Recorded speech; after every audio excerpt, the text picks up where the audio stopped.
demais. E aí, como prometido, gente, vamos conversar aí sobre o programa Movimento pela Vida. Quem está conosco aqui é o João Filho, que é agente de mobilidade e coordenador de estatísticas da STTU. E aí, gente, só para você ter uma ideia, né? O programa Movimento pela Vida é uma iniciativa municipal de redução aos acidentes e mortes no trânsito, que consiste em ações integradas de educação, fiscalização e engenharia de trânsito por toda a cidade. É isso mesmo, João Filho, seja muito bem-vindo aqui ao nosso programa. Muito obrigado, viu, por estar conosco aqui nesta manhã, pra gente entender um pouquinho mais desse programa, falar sobre esse programa, que acredito eu, seja assim, até o nome dele, o próprio nome já fala, né, que é o Movimento ali pela Vida. Seja muito bem-vindo, bom dia.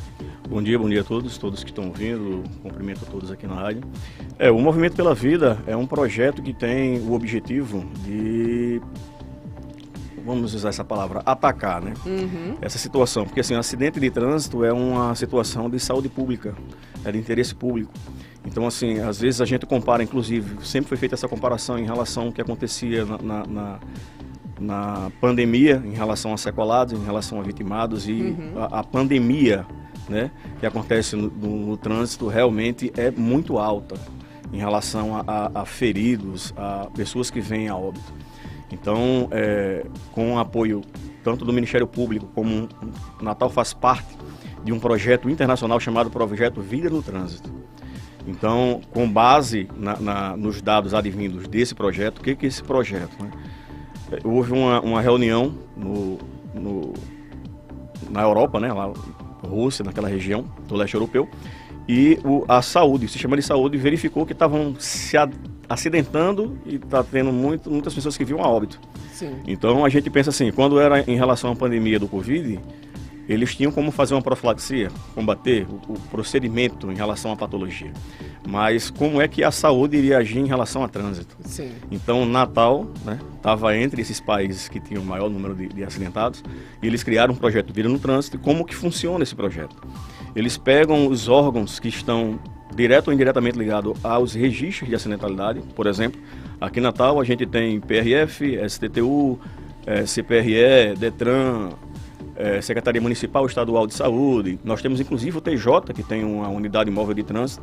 Acontece um acidente, um sinistro, e eles fazem a conciliação lá no local. Sim. Com todo esse registro, todas essas instituições, elas compõem uma subcomissão dentro do projeto, que é a Comissão de Dados, cujo qual a STTU preside, né? Eu estou como coordenador dessa subcomissão, e a gente tenta trabalhar todos esses dados. Como é que funciona? Por exemplo, se tem um acidente que ocorre na Avenida Engenheiro Roberto Freire, né, ou na Prudente de Moraes, dentro desse acidente, a informação desse acidente tem um vitimado e alguém que está quase vindo a óbito. Então eu tenho o SAMU, que tem esses dados, eu tenho a Secretaria Municipal de Saúde, a estadual, porque vai para o Alfredo Gugel, eu tenho o CPRE que registrou, e se vier a óbito eu tenho o ITEP. Perdão. Então, todas essas informações chegam na subcomissão, a gente analisa como é que estava a via, se estava sinalizada, se não estava, como é que foi a atitude dos envolvidos, se estava chovendo, se estava alcoolizado, se não estava. Então, mediante essas informações, a gente pega todas as informações de um único acidente. Sim. E tenta verificar o que levou, teoricamente, óbvio, a esse acidente. As causas, né? Isso. Buscar ali as principais causas, então, né, João? Como eu estava comentando no intervalo, o Ministério Público analisou essa situação e a gente tem que entender que dentro do município de Natal, dentro da circunscrição municipal, existem vias que não são de competência do município. Então, a prefeitura ela não tem como agir diretamente em relação a ela. Vamos lá, quais são? Bem, federais, BR-101, lá do norte e lá do sul, tem a 226, né? A BR-226, a 406, que é sobreposta lá na parte norte da cidade. Estadual, a gente tem a Avenida Roberto Freire, a gente tem a Senador Donato Nariz, que é a Via Costeira. A gente tem Rota do Sol, que não é muito Natal mais, né? É parte. A gente tem a Chá da Ridinha, Avenida Moema Tinoco, né? Que é um RN até ali onde era o antigo Caxambu, que entra, né? Depois ela passa a ser municipal. A gente tem a Estrada da Ridinha, que é a João Medeiros Filho. João Medeiros Filho. As fronteiras também?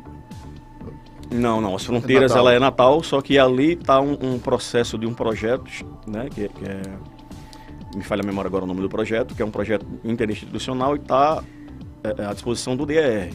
Então é um projeto que é um trajeto que vai ligar as praias, o aeroporto. Então aquele projeto ali é do município, mas ele está cedido salvo me engano, o Estado. A Almograde. Pronto, a Almograde é uma via, uma avenida do município, mas como quem fez todo o processo foi o Estado, a priori quem está, digamos assim, sob circunscrição sobre ela, né? Sobre ela é o Estado. Então, por exemplo, se acontece um sinistro nessas vias que eu acabei de citar, a SCTU ela não atende, porque não faz parte da circunscrição nossa. São os órgãos estaduais. Órgãos estaduais são estaduais, federais são federais. Ô João Filho, e qual é a campeã de acidente em Natal? Bem, a via que é campeã em acidente de Natal, historicamente, vem a Avenida Engenheiro Roberto Freire, né? Você tem Engenheiro Roberto Freire, você tem... Eu tenho até uma estatística que existe uma via aqui em Natal que ela não tem, em tese, tanto acidente em relação a números, como a Roberto Freire, por exemplo.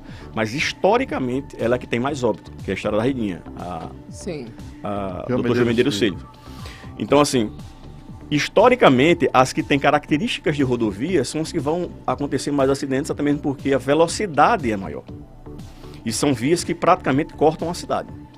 Então, quando você tem um aumento de velocidade e condições propícias para isso, a tendência é que ocorram acidentes, certo? Então, assim, a gente, por meio, inclusive, do projeto Vida no Trânsito, a gente fez algumas alterações ali na Dr. João Medeiros Filho. Inclusive, ela passou um tempo sem estar com uma sinalização, hoje já está com uma sinalização um pouco melhor do que estava, em detrimento exatamente das análises que são feitas dos bases de dados. Então, as campeãs de Natal são rodovias ligadas ao governo do Estado, né? Roberto Freire e João Medeiros Filho são as campeãs. A via municipal, de circunscrição municipal, que vem apresentar uma quantidade considerável de acidentes e de óbitos é a Avenida Presidente de Moraes. Aí, como eu repito, é uma avenida extensa e que você tem até uma certa condição de desenvolver uma velocidade. Agora eu pergunto, qual é o campeão em termos de tipo de acidente? Colisão atrás, vamos lá. Cruzamento? Em relação a acidente, certo? Acidente, o mais comum é o que a gente chama de colisão traseira, né? Que é colisão posterior. Que é o seu veículo, parte frontal, vai na posterior do veículo da frente. Geralmente isso acontece por falta de atenção. Celular? Assim, às vezes eu até, quando eu estou nas reuniões das pessoas que têm um pouco mais conhecimento técnico, a gente até brinca. Tipo, a gente não tem uma referência direta em dados coletados em boletim, que é o celular. Mas quando a gente faz um cruzamento de dados, aí a gente vê que a quantidade de autuações em relação a celular são imensas. Então, se a gente tem muita autuação naquela via de celular e tem muitas colisões posteriores, a gente tendencia a fazer essa referência de que a utilização do celular é muito intensa para isso. Pra você ter exemplo, eu sou da coordenação, trabalho também em campo, né? Eu sou agente de mobilidade e muitas vezes a gente pega pessoas descendo na Ponte Newton Navarro de moto. Do celular. No celular. E não fazendo a ligação do celular. Em mensagens.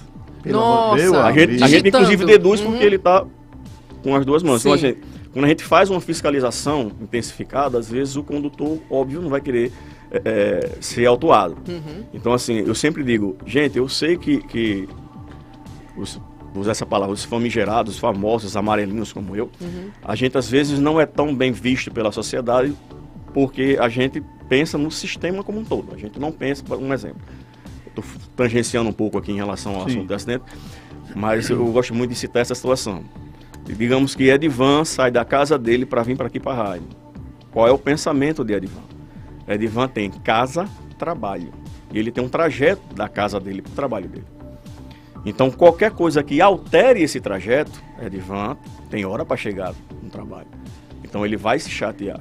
Então, às vezes, quando um agente de mobilidade para você, o agente de mobilidade diz, não para na faixa, cruzou o semáforo na fase vermelha, não prestou atenção numa sinalização, não pode passar por aqui porque tem um desvio, vai para lá. Então, Edivan vai ficar, né, sentindo aquele carinho pelo agente, né, digamos assim.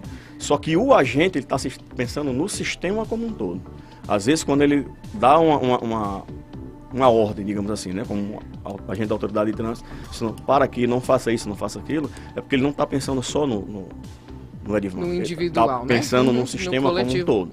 Então, assim, quando a gente parte para acidente, os que mais causam acidente é a colisão posterior, é a falta de atenção. E outro causador de acidente é a manobra. né? Que a manobra seria o artigo 34 CTB. O artigo 34 CTB, ele diz de uma faixa para outra, é? Quando você vai realizar uma conversão, uma manobra de um lado para o outro, você tem que prestar atenção no que cede, precede ou vão cruzar com você. Então é comum uma pessoa... Eu estou aqui numa faixa e tem outra pessoa do meu lado direito. Quem está do lado direito tem um obstáculo na veia dele, ele acha que deu a seta, ganhou o direito de transpor a faixa. Isso quando dá a seta, viu, João? Exato. Tem muita gente que vai direto, e a seta nem olha. E a seta em si, ele não lhe dá direito Sim. de movimento. Ele informa Sim, a sua intenção. Então, os acidentes acontecem principalmente nas rodovias porque a velocidade é alta. Então a gente tem, a João Medeiros Filho, historicamente, tem de 4, 5 óbitos ano, que é um número alto. Sim. Se você pega Natal, tem em média, né? Historicamente, de 2014 para cá, foi quando começaram os estudos, né, de registros técnicos serem realizados, a gente teve, em média, 5 mil acidentes ano. Metade disso não tem nem arranhão. E a gente tem, em média, 50 óbitos. A gente diz, poxa, mas tem 5.500 para 50 óbitos, é pequeno. Não é pequeno. O ideal é que não tenha nenhum óbito. Né? E fora o óbito, você já tem aí 1.500, 1.700 feridos. E em Natal é um caso interessante. Em Natal você tem pessoas que se acidentam e vão ao Hospital Alfredo Gugel. Tem muitas pessoas que são pedestres e motociclistas. Você tendencia a pensar que que foi até o tema da palestra que a gente fez lá na prefeitura, as pessoas tendenciam a pensar que só vai a óbito quem é motociclista, mas Natal, historicamente, durante uns 4 anos, teve um número similar de óbitos de pessoas a pé e pessoas de moto. Eu até citei um fato lá que tem uma área ali na antiga Bernardo Vieira, a Nevaldo Rocha, em que ocorreram 4 óbitos em uma série histórica. De pedestres. Quando a gente foi analisar, que eu disse que a comissão de dados, a gente analisa, vai ver a fundo, ver foto, ver vídeo, a condição como é que ficou. Quando a gente analisou, era o dito antigo morre em pé, tinha nas regiões. Barzinho. E eram óbitos à noite. Então o pessoal bebia, ia atravessar, não prestava atenção. Não ia pela faixa. E assim, de madrugada, à noite, geralmente depois de 10 horas, a pessoa, para não ser assaltada, alguma coisa desse tipo, acaba não parando, né? Aí as pessoas estavam vindo a óbito lá e a gente teve que dar. Como é que a gente ia fazer isso? Eu, como agente fiscalizador, como é que eu vou autuar um pedestre? Né? Às vezes acontece de um ciclista vir pedalando, o código diz que ele tem que descer da bicicleta para poder passar na faixa de pedestre. Às vezes a gente está na faixa de pedestre trabalhando e o ciclista, de jeito que ele vem, ele passa na faixa de pedestre. Qual o problema disso? O ciclista não gosta muito quando eu digo isso. A velocidade de um pedestre querendo atravessar em relação a um ciclista querendo atravessar. Um pedestre atravessa no máximo 15 km por hora, 20. Isso rápido. E eu posso pegar um ciclista que está 30, 40, às vezes até 50 atravessando. Então eu sou condutor, passa um ciclista na minha frente de uma hora para outra. Não, mas tem que parar. Eu posso reduzo, não vejo ninguém. Vou acelerar. Então assim, às vezes o comportamento tendencia à acidentalidade. Então, para que aparecesse, voltando ao tema do Movimento pela Vida, para que aparecesse as vias, na audiência do Ministério Público, ela disse, não, vamos atacar as vias. Porque tem muitas vias, você tem a Roberto Freire, você tem a João Medeiros Filho, você tem a Prudente de Moraes. Aí a interventor Mário Câmara disse, tranquilo. Quando a gente foi analisar os dados, a maioria dos óbitos acontecia na Zona Oeste e Zona Norte, e na Zona Norte só tinha uma via que tinha muitos óbitos, que era a Senhor do Bonfim. Aí, Santa Catarina, é na Potengi, bairro Potengi. Então, quando eu olhei, inclusive esses óbitos eram ali perto do supermercado, que tem ali junto com a igreja dos Mormons, né? Dito igreja dos Mormons.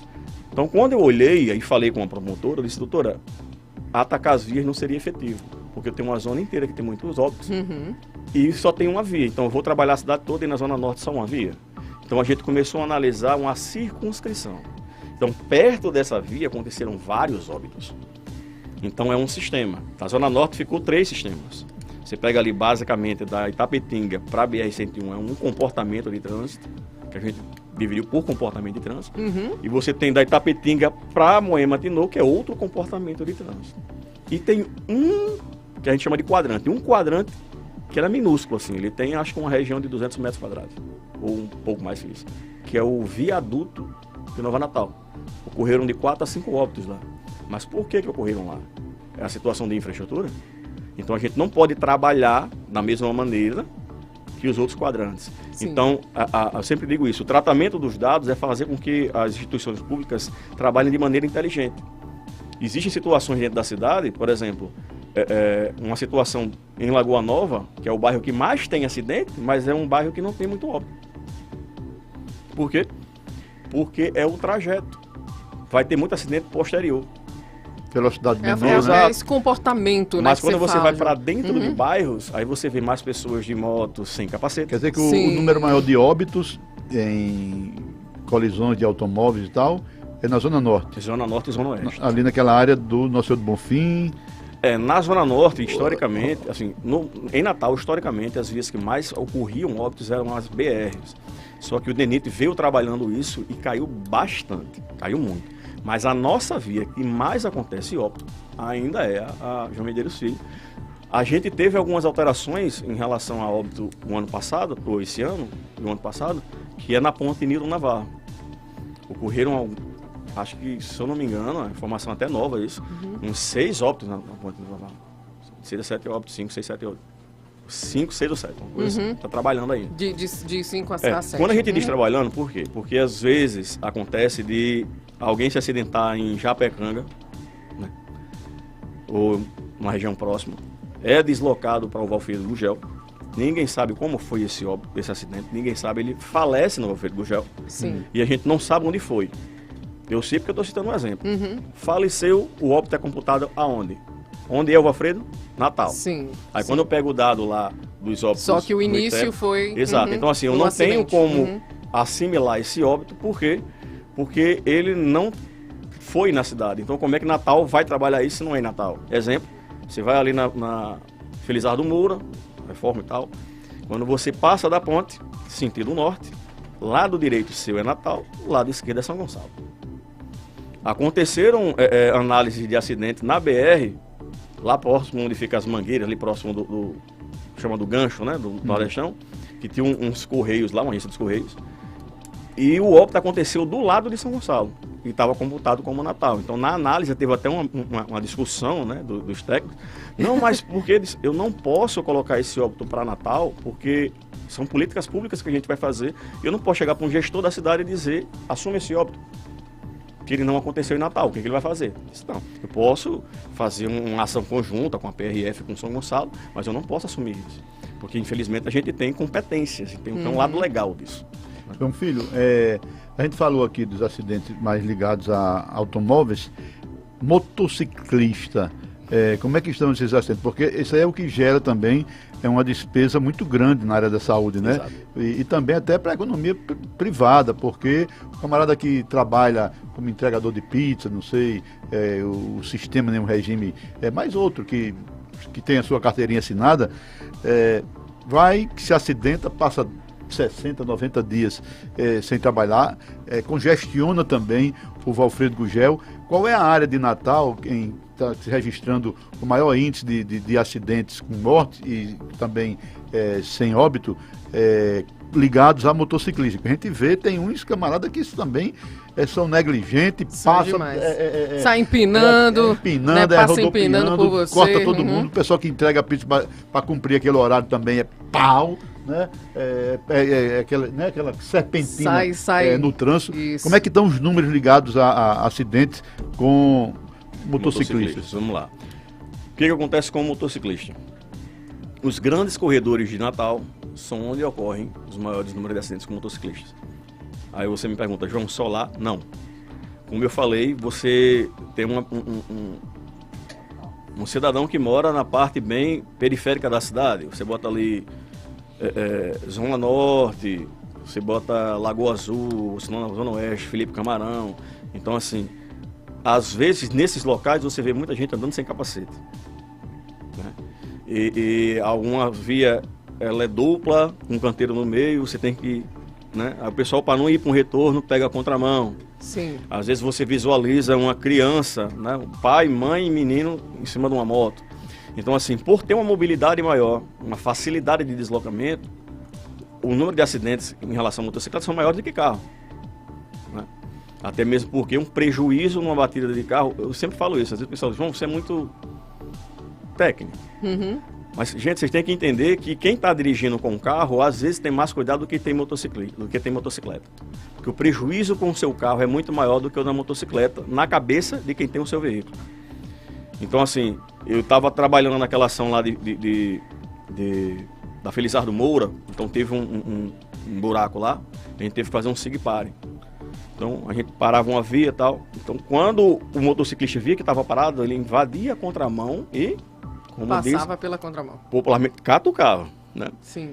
Aí, como eu estava na ponta, porque eu estava fazendo o sig-pare, eu cheguei e disse, olha, é o seguinte, eu não gosto muito de falar de valores em relação à multa, porque às vezes o agente é mal interpretado. Mas eu gostaria que vocês entendessem que quando você vê uma linha dessa amarela, chamada linha de fluxos opostos, se você está dirigindo e vê essa linha amarela, significa que a sua via é um sentido e a do lado é de outro. Se ela é branca, é tudo o mesmo sentido. Se você pega a sua moto, bota para o outro lado e vai, se não tem veículo nenhum, você vai pagar 1.500 conto mais ou menos, né? 1.400 alguma coisa. Se vem alguém no sentido oposto, você tem 3 saídas, 3 situações. Você vai pagar quase 3.000 reais, que é a autuação. Você vai ganhar 7 pontos nas duas. Você pode se machucar e hospitalizar, ou você vai morrer e alguém vai pagar os danos. Segundo estudos, uma vida custa quase R$1 milhão, uns 800 e poucos mil, 900 e poucos mil. Como é que você faz esse cálculo de quanto custa uma vida, né? Parece até uma coisa meio... É dinheiro, né? Por quê? Porque você vai levar em consideração o prejuízo que foi causado em relação ao acidente, o quanto que esse cidadão iria produzir para a nação ou para o Estado, o quanto ele ia desenvolver, tanto inclusive para a sua família. Então, quando a gente faz esse cálculo, por isso que houve o projeto Veia no Trânsito, a gente tem que pensar no sistema como um todo. Então, quando você pensa em motocicleta, a situação política, você pode considerar, vi aqui vocês falando da situação política, então, se não está indo bem, é mais fácil fazer um frete numa moto, ou aqui em Natal está tendo muito, o Uber, né, de moto. Então, esse pessoal trabalha com horário. Então, quanto mais corridas e quanto mais situações, mais dinheiro ele ganha. Então, para fazer isso, ele tem que ir mais rápido.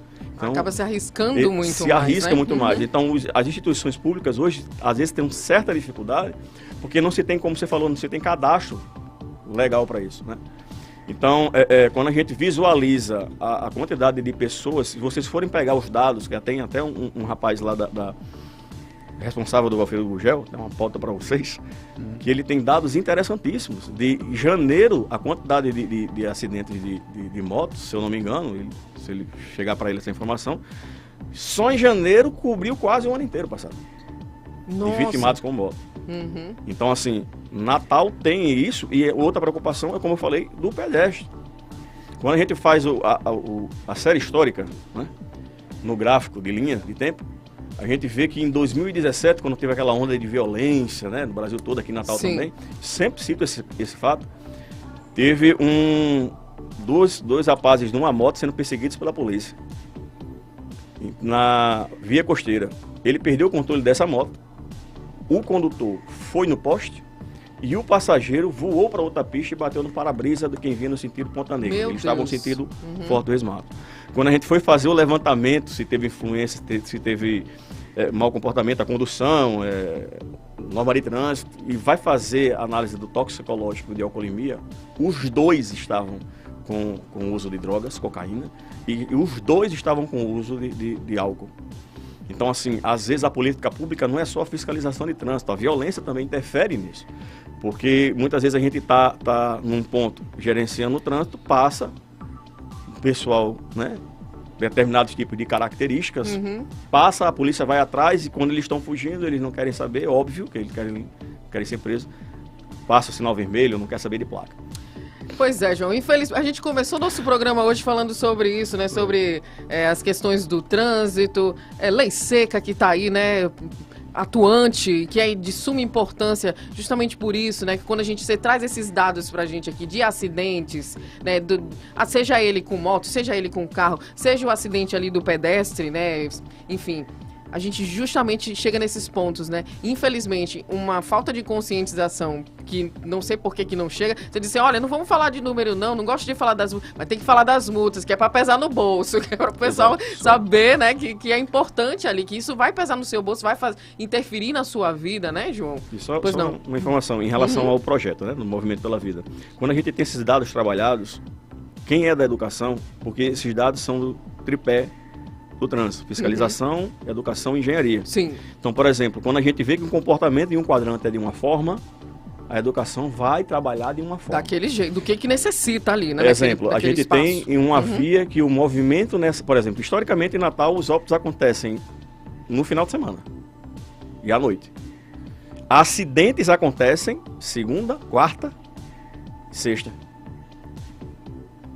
Aí às vezes você vai fazer um trabalho mais efetivo numa terça-feira? Não. Você vai fazer na quarta-feira, na segunda-feira. Então, às vezes, isso serve, inclusive, como dispêndio. Eu não vou dispendiar servidores, eu não vou fazer um dispêndio de profissionais em horários que não seriam interessantes. Então, daí a importância do movimento pela vida, de se tratar os dados, né? Sim. Então, quando você tem a educação alinhada a isso, e muitas situações, a educação... Desculpa, eu falo bastante, porque eu gosto do Pois tema. não, mas a gente está querendo entender A realmente gente tem, tudo. eu vou citar outro exemplo. A gente tem um exemplo na Interventor Mário Câmara com a Jerônimo Câmara, se eu não me engano. Houveram 4 óbitos de motociclistas. Quando a gente vai ao local, a gente vê que o local é sinalizado, eu tenho faixas de pedestre e tenho um semáforo. Pois é, aí você pergunta o que é que está acontecendo. O que está né? acontecendo? Então eu vou atacar em relação a qual é o fluxo que vai aqui. Quais pessoas poderiam passar aqui? Pessoas que trabalham na região X e Y, passa por aqui, vai nessas fábricas, vai nas escolas e vai fazer campanha lá. Tem redutor de velocidade, que existe semáforo que tem função dupla, né? Que é cruzar o semáforo na fase vermelha e redutor de velocidade. Coloca o redutor de velocidade. Se não, coloca um agente lá. Porque a gente precisa entender, se ocorre óbitos aqui e as colisões são transversais, alguém passou no sinal vermelho. Então a gente vai olhar, tem muita autuação lá. Então o que a gente vai fazer lá? Sim. Então, essa é a importância. Eu tenho que botar uma redução 200, 300 metros a mais para todo mundo vir lento antes do semáforo. Isso vai ter que ser feito. Exatamente. Então, às vezes, quando o usuário da via, poxa, mas isso aqui está travando, isso aqui está dificultando, é porque acontece em Tem situações... um motivo, né? Tem um dado, tem uma estatística. Exato. Não é porque o agente está escondido atrás de um poste, que dizem isso, né? Está escondido atrás de um poste para autuar. Não tem como se esconder. E assim, eu não tenho como me esconder com a Então, assim, às vezes eu sempre prezo isso. Eu defendo muito o agente de mobilidade porque a gente só é visto como autuador. Mas às vezes a gente vai para fiscalizar num determinado ponto por esse motivo. Por isso que às vezes saiu até uma reportagem do pessoal que estava autuando, que estava descendo ali na Felizardo, na Newton Navarro. Sim. E a gente ali está cuidando do trânsito porque está uma região sensível, né? Grande, por conta né? da obra. E quando a gente vê alguém dessa forma aqui, ó. No celular? Na motocicleta. Nossa. Tá entendendo? Complicado. Então, assim, se ele bate, não é só ele que vai ser prejudicado. Tá valendo ele um bate milhão. numa família, tá entendendo? Alguém que tá andando, que já aconteceu de um carro capotar e uma pessoa tá numa parada e o carro cai em cima dela, ela vem a óbito e tava esperando um ônibus, um trabalhador que tava querendo ir para casa. Parece de uma Que era uma trabalhadora do numa carro. moto, Pois é, né? digitando celular. Imagina, em qualquer canto, meu amigo, olha, celular, nesse momento que você está dirigindo, não é para estar na mão, é para estar de lado ali. O Ulisses Cavalcante aqui acha que o pessoal se esconde mesmo, é conversa fiada. Os acidentes da Dia de Natal são por vias mal cuidadas, diminuir a velocidade com radar é só para arrecadar mais. Ronaldo Lamas, quando dá a seta para um lado e entra para o outro, escapei muito de bater por isso. Acontece. Tem várias situações no trânsito, né? Que não tem lógica, são complicadas. Acidente direto. O Nunes está dizendo aqui sim. também, ó, aquele sinal ali em frente ao expansivo, na estrada da Redinha, já vi muitos motociclistas passar o sinal vermelho. Imagina só a tragédia de algum pedestre passando na hora. Pois é, verdade. E lá tá com registro de velocidade também, além de cruzar o vermelho. Pois Fabiano né? Silva, parabéns, parceiro João, do PVT-RN. PVT é o quê? Projeto Vida do Trânsito. Está correto, muito comentário sobre ciclistas. A CIRN defende a educação de ciclistas na faixa de pedestres, assim como a padronização é redução das velocidades. Muito bem. E o Fabiano ainda completa aqui, né? Reduzir a velocidade salvar vidas. Exato. Vídeo exemplo de Fortaleza, que é referência internacional no quesito salvar vidas. Lá as BRs são 60 km por hora, né? Por hierarquia, as vias internas, tudo no máximo 50 km por hora. Pois é. E a conscientização tem que vir, a gente tem que tentar, né? De alguma forma, João, conscientizar as pessoas para que o trânsito se torne ali mais amigo e ameno, né? Por isso que os dados são de suma importância, para que os meninos possam trabalhar ainda com mais afinco para que as coisas realmente aconteçam da melhor maneira possível. Você né? vê como Uma mudança de trânsito afeta, assim, uma grande circunferência, né? Uns quadriláteros próximos. Agora, por conta do fluxo maior na Ponte Nilton Navarro, ali na Nilo Peçanha, não é permitido, acho que de 7 às 9 da manhã e 17 às 19 horas. Não é permitido você ficar ali estacionado na faixa do meu amigo. Aí ficam uns camaradas desavisados, deixam os carros ali. Quer dizer, aí você vem uma ambulância.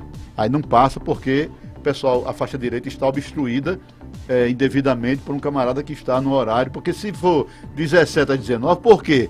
Porque, mesmo sem a Ponte Nilton Navarro estar com essa movimentação grande como é hoje, já existia um fluxo maior nesse horário. 7 às 9 da manhã, e por isso que o pessoal do trânsito, STTU, bota lá, olha, vamos deixar aqui desobstruído. Aí não. Aí fica. Aqui e lá os cabas levam uma multa, vão também, né? São rebocados e tal. Mas eu observo muito ali o pessoal que fica, e você vê um cara numa ambulância.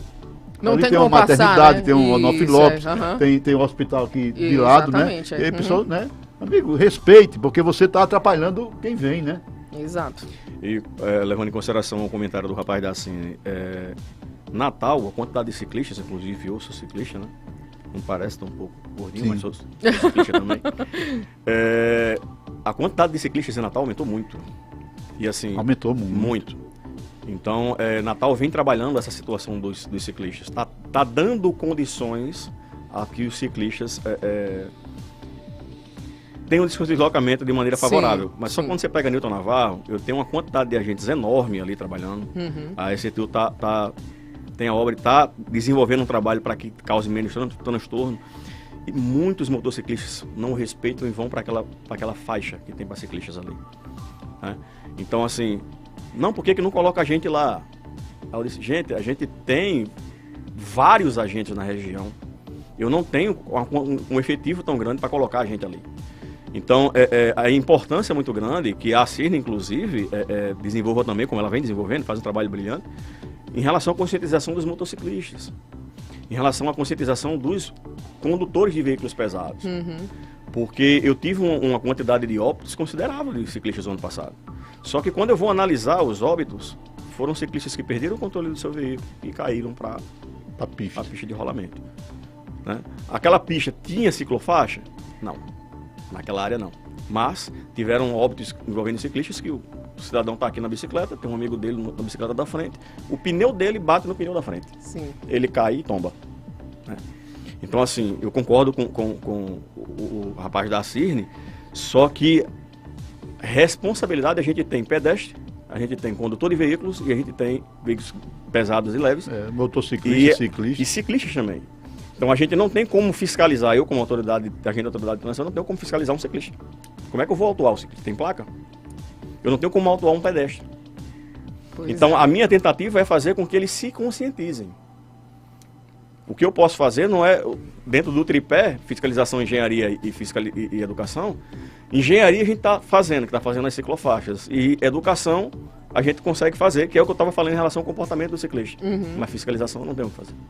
Então, diante desses números, dessas estatísticas, né, a Roberto Freire tem um número alto de acidentes, a Nossa Senhora do Bonfim, na Zona Norte, João Medeiros Filho e a Prudente de Moraes, né, que estão sendo trabalhadas.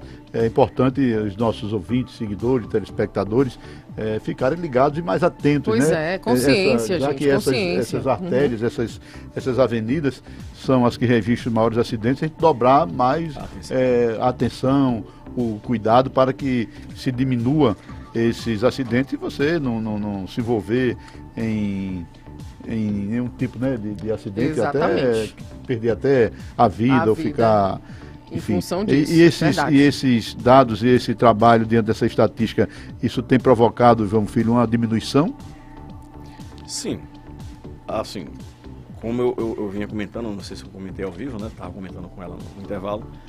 Quando a gente vai fazer um levantamento, uma análise de dados estatísticos, por exemplo, o projeto, ele pegou uns dados de 2014 a 2018. Né? Foi apresentado para o Ministério Público disse, tá ok, foi desenvolver os quadrantes, o Ministério Público cobra em relação a isso, né? É desenvolvido junto com o projeto Vida no Trânsito e o Movimento pela Vida do município. 2018, a gente vai desenvolver um trabalho para 2019. Final de 2019, a gente tem uma pandemia mundial. A gente passa 2 anos e meio nessa pandemia. Eu tenho 53 óbitos em 2019, quando vai para 2020 eu tenho apenas 34. Melhorou? Não. Eu não tenho como dizer que melhorou. Eu tenho muito menos veículos na via. Estava todo mundo enclausurado em casa. Quando ela me perguntava, eu disse, olha, eu só posso lhe dar essa resposta lá para 2023. Que nem 2022, porque assim, todo mundo estava em casa. A quantidade de óbitos que aconteceu, acho que foram 50 óbitos em 2022. Né? Saiu 53, 34, 50, 2022. Esses 50, por mais que a gente ache que em 2022 voltou tudo a normal, não voltou. Porque eu tenho uma população que está pensando diferente, que passou mais de ano em casa, quando volta para a rua, ela não volta com o mesmo comportamento de 2019. Então, quando a gente vai trabalhar com dados, a gente tem que levar tudo isso em consideração. Por exemplo, eu não tenho a quantidade de motociclistas entregadores em 2019 que eu tenho hoje. Nem os Uber. É verdade. Exato. É verdade. Eu não tinha uma obra lá na Felizardo Moura como eu tenho hoje. Então, todos esses parâmetros eu tenho que fazer análise. Então, se você me perguntar, João, diminuiu? Vinha historicamente diminuindo. Natal tinha a responsabilidade de diminuir pelo PVT 50% dos seus óbitos. Né? O Brasil tinha. Natal conseguiu reduzir 50% de 2010 até 2019, em 2020, né, no caso. Em 2019, ela conseguiu reduzir 50% dos óbitos. Ela saiu de 72 para 50, mas deixa eu explicar o porquê. Quando a gente vai fazer uma referência em relação à diminuição de óbitos, a gente não vai analisar o número bruto. A gente tem que analisar a quantidade de veículos, a quantidade de população, com a quantidade de acidentes e óbitos. A gente tem uma média. Esse tipo de estudo e de cálculo, ele é feito não só em acidente de trânsito, ele é feito de forma geral. Então a gente pega a população da cidade, o número de óbitos a cada 100 mil habitantes e o número de óbitos a cada 10 mil veículos. Então, nesse índice, Natal conseguiu reduzir 50% em 2019. Então, se vem reduzindo, vem. Só que agora, 2022, 2023, eu não posso fazer uma linkagem direta, porque eu tive uma pandemia no meio desse inteirinho. Pois, João, já vou aproveitar aqui e fazer o convite para você, para que você volte conosco aqui quando você tiver outros dados mais, né, robustos aí justamente nesse ano de 2022, 2023, né, para a gente ter uma ideia aí de se realmente a gente está conseguindo reduzir e trazer mais gentileza aí para o nosso trânsito, viu? Muito obrigada pela sua participação aqui no nosso programa. A gente agradece demais por todas as informações. Agora 11 horas e 48 minutos. Vamos para o nosso intervalo, Edivan. Temos um intervalo ainda para cumprir. Temos um intervalo para